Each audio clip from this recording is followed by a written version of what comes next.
Hello and welcome back, friends. If we have never met before, my name is Sharon and I'm happy to be studying with you today. So I have a very special something for today. This is a new pin that I got from my friend Ben, and it's a little owl and he's saying whom. So maybe you get the joke. I think it's adorable.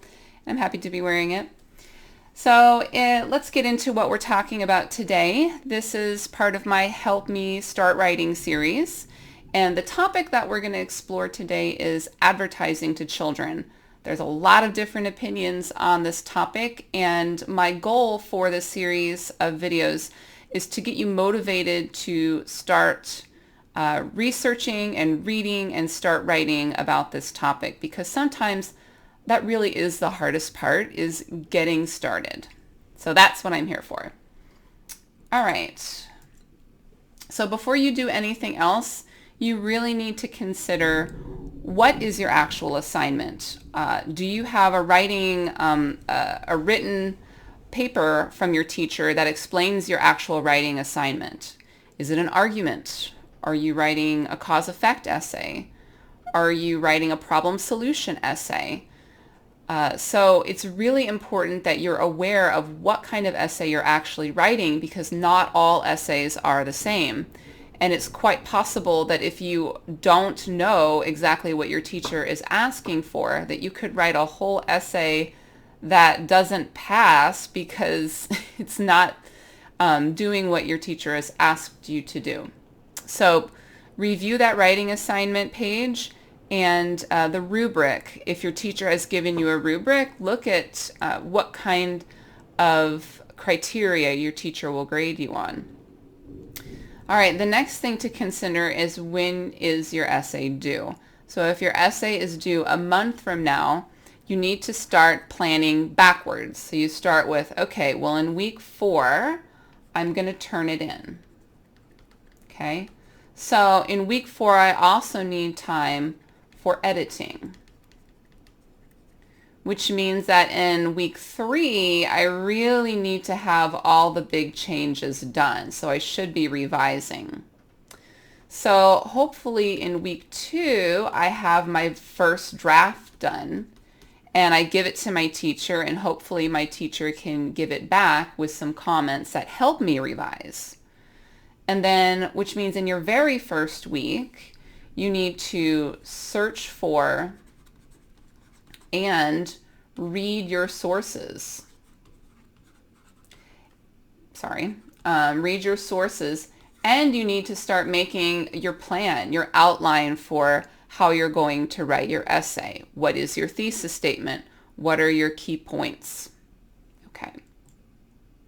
So in this series of 3 videos, I'm going to help you we're going to go through some strategies for generating ideas on this topic. We'll brainstorm vocabulary, and then we'll also talk about how to cite sources using quotations, and I'll show you examples of a reference page. Probably not a works cited page because I'm better at APA, but I will talk about the difference between APA, MLA, and Chicago style documentation styles. All right, so advertising to children. Some advice on this topic. If this is a topic that you want to explore in your paper, it's very important that you're able to understand the difference between fact and opinion. And I know you're thinking, oh, I totally know what that is. Hold on. All right, so fact does not mean truth. That is very hard sometimes for students to understand. What a fact means is it's a statement that can be proven or disproven. So if I say Abraham Lincoln was born on February 12th, 1809, I can prove if that's true or not. Let's imagine that next year, historians find new information. There's some new birth certificate about Abraham Lincoln, and it has a different date. I don't even know if they had birth certificates. I don't think they did in the 1800s. I think they just had books where people recorded people's birthdays. But in any case, what I'm getting at is that sometimes facts that we know to be true today later are disproven. And that's the nature of facts. They are true as long as our evidence supports them. The difference between fact and opinion is that opinion cannot be proven or disproven. Opinions can be dangerous for that. When we don't understand the difference between fact and opinion can sound like fact. But it's very important, especially in this day and age, that you're able to understand the difference. So if I say rugby is the most dangerous sport, that's an opinion, okay? I cannot prove or disprove dangerous, but I can prove or disprove the number of injuries. See this? Rugby had the most injuries per game than any other sport. That is a fact. That can be proven or disproven. Does that make sense? So this is a conclusion that we make based on facts and evidence presented before us. And I'm not saying that that's not based on evidence, but I'm saying it's an opinion, and in order for us to give opinion credibility, we need to look at what is the evidence that supports that. Does that make sense? All right, so let's do some evaluating. I have 4 statements here. Fact or opinion? Can you tell? So take a minute and pause this video and carefully consider each of these quotations. Are they fact? Are they opinion? All right, so let's check them now. Hopefully you paused the video. So the very first one, each year enormous sums of money are spent to reach this valuable audience because children and adolescents spend billions on their own purchases, influence family decisions about what to buy, and promise a potential lifetime of brand loyalty. So these are statements that can be proven or disproven. Enormous sums of money, we can prove that or disprove that. Okay, so, okay. What about 2? Eliminating advertising to children is much more dangerous than violent video games. This is opinion. So we have that statement, much more dangerous. Okay, that's a conclusion that we make. This is not evidence that's presented before us. What about, according to research, an average child is exposed to over 40,000 commercials through TV each year? So this is fact. It's an old fact because it's from 2005. So that fact has probably changed over time. Does that make sense? And so what is fact in 2005 probably needs to be updated for the current year. Young girls today have major body issues due to the images they see on TV, magazines. What do you think? So this can be proven or disproven. I mean, maybe, is it, we have to consider the context. Is this in a research study? I'd be careful here. Look around this sentence and find out, is this person just stating what they think? Or is this piece of information based on something that this research study was, that this research study found? So this one I'm going to leave open depending on context. I'm going to say depends on context.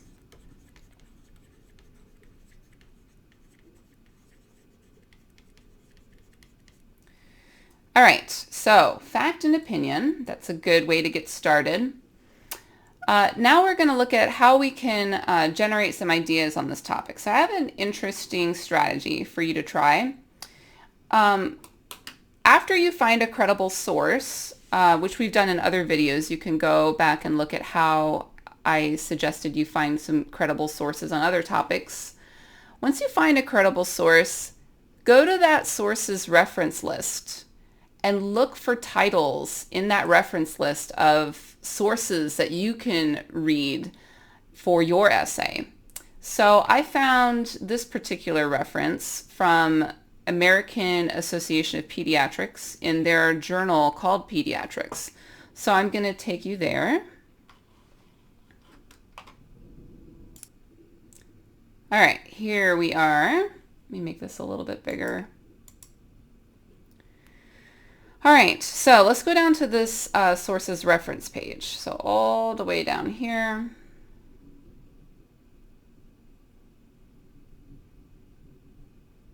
Starts here, references. So let me make this a little bit bigger because I realize that's pretty small on your screen. All right, so let's just look at the titles to see what kinds of sources are mentioned at the end here. Food for thought, television food advertising to children in the U.S. Oh, okay, so food advertising to children. So you think like, is that something I'm interested in? What do I think about that? What do I know? What do I want to know about that? John, doctor, consumer, socialization of children. Okay, socialization. That's an interesting word. I don't know what that means. Impact of alcohol advertising and media exposure to adolescent alcohol use. Okay. So something about alcohol advertising. I don't know what they mean by media exposure, though. What does that mean? Okay. Demonstrating the harmful effects of food advertising. So there's, again, food advertising. Very interesting. Maybe I'll read more about that. Exposure to electronic cigarette television advertisements. Or am I more interested in how cigarettes are advertised to kids? Electronic cigarettes. Wait a minute. Do I even know what an electronic cigarette is? I wonder. Okay. The effects of television advertising on materialism. I wonder what materialism means. So you're seeing how I have these questions that are coming up as I'm looking through this reference list. The role of the media in body image concerns among women. Isn't that what I read about on the previous slide? I wonder, I'm actually more interested in that than I am in the food or electronic cigarette advertising. Maybe I'll pursue that. Alcohol, cigarettes again, food, what? Adver games? I don't know what that word means. Maybe I can find out. So I'm going to go to my Longman online dictionary. It's one of my favorite dictionaries for online or English learners. Advergame. Oh, wow. It's in the dictionary. Let's find out what that means. Advergame. It's a noun. The use of computer games to advertise products. Okay. So I wonder if we can see an example of an advergame.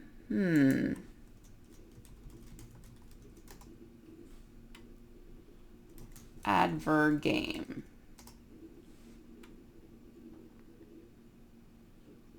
All right, so Wikipedia.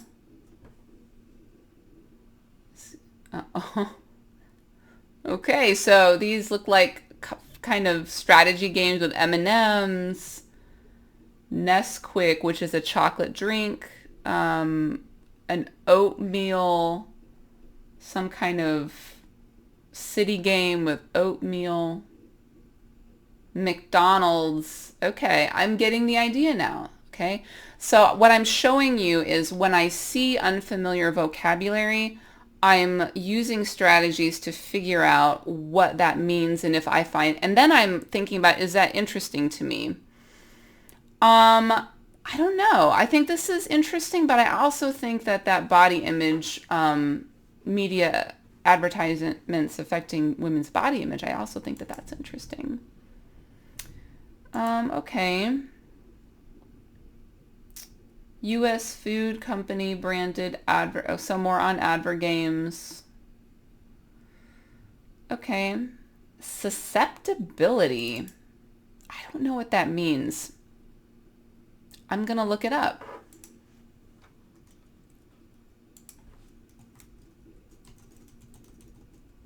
Oh, look, it came up right away. Susceptibility. How easily someone or something is affected by something. What? One of the side effects of the drug is an increased susceptibility to infections. Okay. I want to look for a sentence that has context like advertising, like related to advertising. A lot of this is talking about medicine. Addiction. Susceptibility to nicotine addiction. That's interesting. So I'm seeing that susceptibility is often used with negative things. Okay. Well, that's helping me a little bit better understand how easily someone or something is affected by something. Okay. All right. All right. So that concludes my review of the sources on this particular source. So let's go back. Okay. And here we are at our reference list again. So I'm going to take just a moment, and I'll talk about this in later videos, but I want to point out what this particular reference is referring to, like what the parts are. So here, sorry, there we go. So here we have author's last names followed by a first initial. This is the year it was published. This is the title of the article or paper. And then this is the title of the publication. So if it's in a book, if it's in a journal, if it's in a newspaper, that's the title. So this is the larger work that publishes the smaller work. And then after that, we see this is volume of this particular publication, Pediatrics. So they've had 140 volumes. Oh, wow. That has been around a long time. And then here, this means issue. So usually volumes are every year. So it's usually one volume for a year. And then inside that volume, maybe they have 4 different times a year that they publish something, and those would be the issues. And then finally, we see the page numbers. Now this one is kind of interesting because this S means supplement. So this particular article comes from a special issue of this article, and that's what the S is referring to. Usually you do not see a letter within the page numbers. Okay. All right, so my recommendation as you're finding sources that you're going to read is that you keep track of what you're reading, especially if it's something that is impactful on you, that you think, oh, I might want to use this in my paper. So keep a chart in a notebook that you're writing in, or if you prefer to take notes on your computer, make sure that you keep track of the title, the author, and the major findings like I showed here. So this was that article that we just looked at. And these are the major findings that I want to remember when I write my paper. When you don't do these little steps like this, it becomes really complicated and convoluted when you sit down to write. It's much easier if you have just even a very quick list of what each source says. You don't have to do it for every source, but definitely do it for the sources that you think, I really want to use this later on. All right, so that brings us to the end of this part in this series about advertising to children. In our next video, we will focus on vocabulary and brainstorming vocabulary and how to understand the most common terms used in this particular topic. Thanks for joining me today, and I will definitely see you next time.